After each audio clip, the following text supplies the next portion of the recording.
Donc, on va passer au troisième mythe que je voulais démonter, j'allais dire défoncer, bon, que j'aurais défoncé aussi. Celui-là, alors je vais rentrer dans je vais essayer de faire voilà, de vous expliquer un petit peu deux, trois trucs.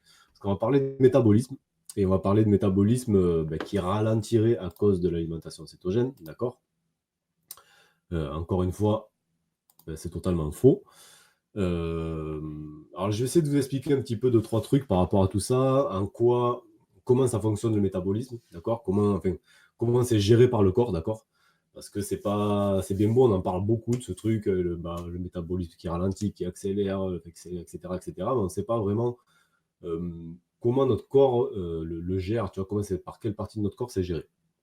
Alors, pour démarrer un petit peu l'explication, il faut savoir que, mettons, toi, enfin, le poids que tu as actuellement, c'est pas décidé par toi, d'accord. Le poids que tu as actuellement, ce sont tes hormones qui le décident. Là, en l'occurrence, c'est l'hypothalamus, donc qui décide que tu as un poids, on va dire, de 70 kilos. C'est ton poids, on va dire ton poids actuel, le poids où tu reviens tout le temps. Et pourquoi tu reviens tout le temps à ce poids-là? Parce que, et là, je t'invite vraiment à lire, alors si ce n'est pas déjà fait, je t'invite vraiment à lire les lois de l'obésité de Jason Fung. Il explique ça très bien. C'est pas très facile à comprendre d'emblée, donc je vais essayer vraiment de simplifier. Mais vraiment, si ça t'intéresse, je t'invite vraiment à lire ce livre parce qu'il explique ce principe très bien. En fait, la réalité, c'est que ton corps a un poids de consigne. D'accord. Mettons que ce poids de consigne, c'est 70 kilos. C'est le poids c'est ton hypothalamus qui gère ça.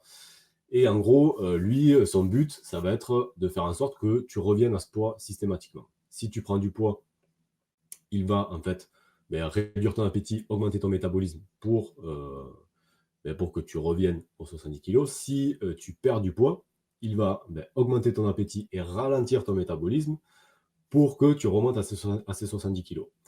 Et l'hormone qui lui dit de faire ça, enfin, qui lui donne l'info comme quoi tu as plus de graisse, moins de graisse, c'est la leptine. La leptine, c'est une hormone qui est produite par tes, tes cellules graisseuses, tout simplement. D'accord.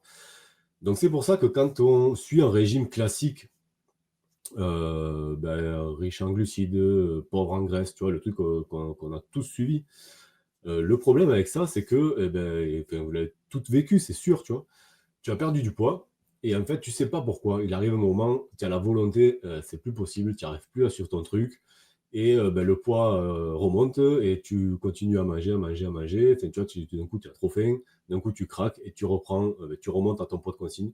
Et même souvent plus parce que du coup, comme ton métabolisme a ralenti, voilà, enfin, tu vois, c'est un petit cercle vicieux qui fait que tu vas encore reprendre du poids.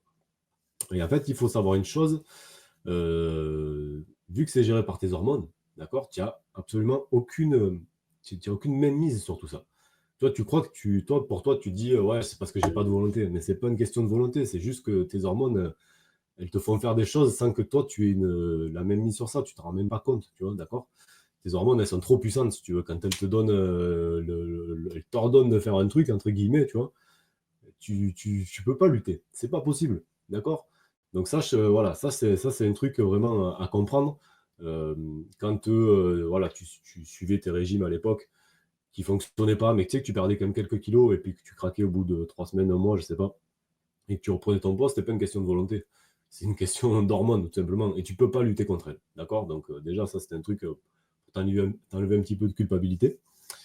Donc la question, c'est comment on fait pour baisser le poids de consigne, d'accord? Puisque justement, si c'est lui qu'on veut baisser en réalité.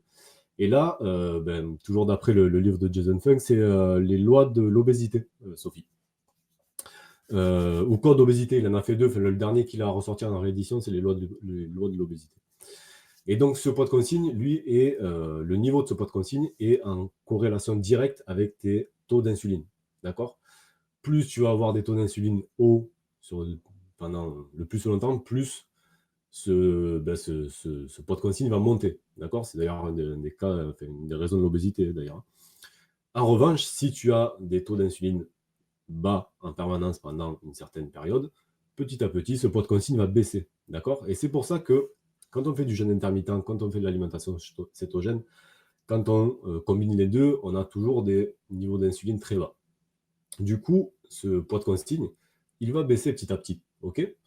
Du coup, quand tu vas perdre du poids, perdre de la graisse, la leptine va dire, va envoyer un message en fait à l'hypothalamus, donc celui qui gère ce poids de consigne, en lui disant, il y a moins de graisse. Qu'est-ce que je fais, quoi? Qu'est-ce qui se passe? Il y a moins de graisse. Dans un cas normal où ton poids de consigne n'a pas bougé, ce qu'il va faire, c'est augmenter ton appétit, baisser ton métabolisme pour que tu reprennes du poids. Là, par contre, la différence avec les autres régimes, avec les autres façons de s'alimenter, enfin la différence avec les régimes en général, d'accord, c'est que ton poids de consigne il aura baissé, d'accord. Donc en fait, lui, il va recevoir une info comme quoi il y a moins de graisse, mais vu que son poids, le poids de consigne sera plus bas, soit il va tout simplement te garder un appétit équivalent et un métabolisme équivalent, donc aucun problème, soit il va carrément baisser ton appétit et augmenter ton métabolisme, d'accord. Et c'est d'ailleurs, c'est une des raisons pour lesquelles on a souvent moins faim quand on est en diète cétogène. Alors, c'est pas la seule, hein. Il y a d'autres choses qui rentrent en jeu, comme d'autres hormones de la satiété, comme voilà, les cétones qui sont du carburant qui est beaucoup plus efficace que le glucose et qui donc, voilà, les cellules sont moins demandeuses d'énergie. Mais c'est une des raisons. Et donc, c'est pour ça que, en réalité, avoir suivre une alimentation cétogène, en plus couplée à du jeûne, ça ne ralentit pas le métabolisme. Au pire, ça garde ton métabolisme comme il est actuellement, et au mieux, ça l'accélère. D'accord. Voilà, ça c'est vraiment. Il faut vraiment le. Je ne sais pas si j'ai été suffisamment clair. J'essaierai d'en reparler parce que c'est vraiment ultra important de comprendre ça, de comprendre l'effet des hormones sur ton corps et sur ta prise et ta perte de poids. C'est elle qui le décide, c'est pas toi qui le décide, d'accord. C'est vraiment tout est régi par ça et toi, tu n'as absolument aucune prise sur ça. Donc vraiment, si tu suis une alimentation qui va te permettre de garder des taux d'insuline bas, clairement, tu es sur la très très bonne voie et c'est un des meilleurs moyens sur le long terme de perdre du poids, de se sentir mieux, etc. Vraiment, vraiment, vraiment. Et moi, voilà, d'ailleurs, voilà, c'est ce que je recommande tout le temps, de toute façon.